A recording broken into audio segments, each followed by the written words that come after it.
So no, you don't have to pull the engine out of the car to do an IMS bearing. This is just a fast, cost-effective way to replace parts on the car that are kind of prone to failure after 100,000 miles or 15, 20 years of ownership.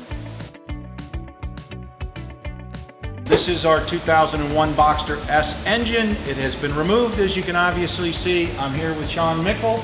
He's going to tell us the kinds of things he does once he has one of these engines out. So in addition to making it much easier to do a lot of different maintenance things on one of these engines, the reason we took this engine out of this car is the car has about 67,000 miles on it.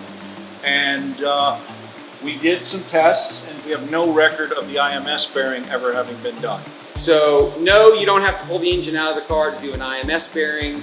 But with these cars, when I pull the cam covers off, I like to pull the engine out of the car, take the entire top of the motor down, get all the oils and grease and sand and everything, get that pressure wash off, and just have a nice clean working surface to deal with so that we're not contaminating any of the expensive parts like lifters and camshafts and God forbid have a problem down the road. So engine's out, top end's off, take it outside, degrease it, pressure wash it, blow dry it, and bring it back inside the shop. And at that point, I start looking at things from a perspective of, hey, this stuff is, some of these things are really expensive to replace when the engine's in the car. So we have a secondary air injection system, which is an emissions setup in the car. Lots of cars running around out there with a check engine light on. Everybody's like, what's secondary injection? What's it do? In a nutshell, it basically pumps air into the exhaust stream at first startup and after full throttle acceleration, which the engine is running its richest. So they don't want the catalytic converters to light off really fast. They pump air into the exhaust stream, and that's all that does. So when the check engine light's on for a secondary air injection fault, it's because the exhaust isn't as clean as it needs to be at startup and after full throttle acceleration. This is basically all of the secondary injection system except for the air pump that's mounted up in the car, which you don't have to remove to get the engine out. So when this is mounted on the car, you have a lot of stuff in the way. And you've got intake manifold, you have starters, you have alternators, you have all of this stuff in the car. So what we want to do, this is the exact orientation of it. So what we want to do is when we're in here, we already had this stuff off, let's go ahead and replace these parts that probably haven't been replaced in a while and or ever, depending on the mileage of the car. Everybody says, why would you spend money on replacing parts on a car if they're not bad? Well, if you want to Google secondary air injection faults for Porsche since 1997, you'll have a lot of information on your hands. So these things are fairly, prone to failure. So you're going to save yourself anywhere from $600 to $800, depending on where your repair is going. Here, it's about a $600 savings while I have the engine out. Like I said, we replaced 3 parts. You don't want to have to do this job, put it all back together again. Well, I should have replaced the electric switchover valve and you didn't do it. So with that in mind, we like to take care of that at the same time.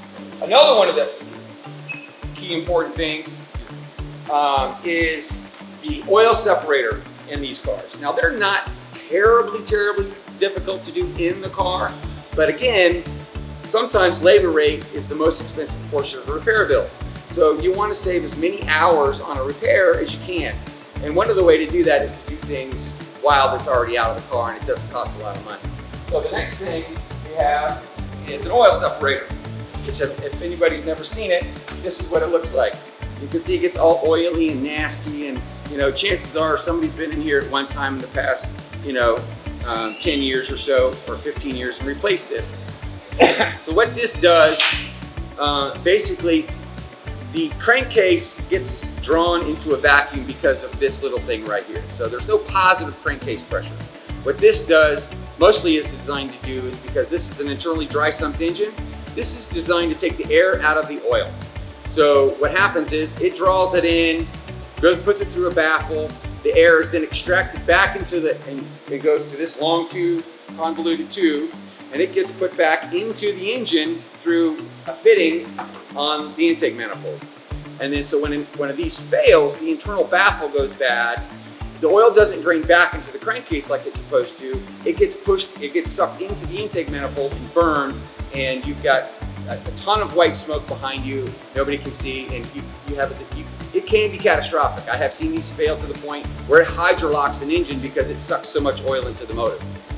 So it's something that, you know, unless you've got a service record that it's been done within the past 5,000 or 6,000 miles, I highly recommend replacing this piece while you have an engine out. It's just something that's, you know, I recommend. It's not that expensive to do once the engine's out.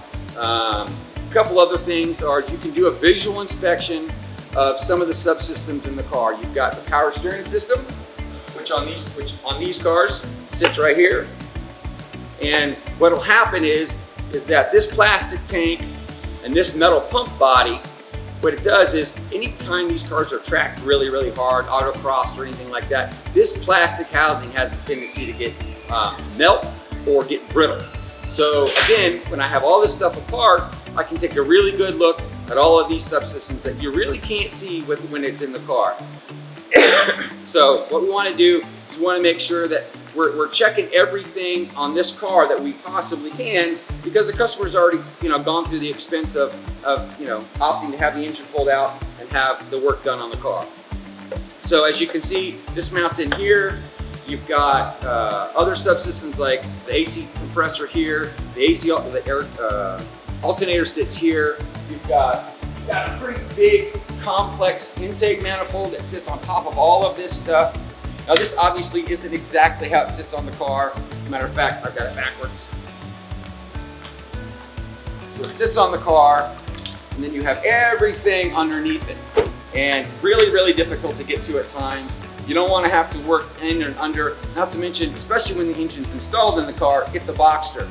There is no room to work on this thing. So you're either, you know, crawling through the back seat to an access port, or you're laying over the top of the back of the car, or you're trying to get something done underneath.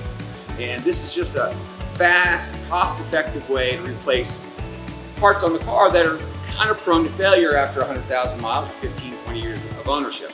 Support brands that support classic motorsports. Get your chemical solutions from CRC Industries. Visit crcindustries.com to learn more.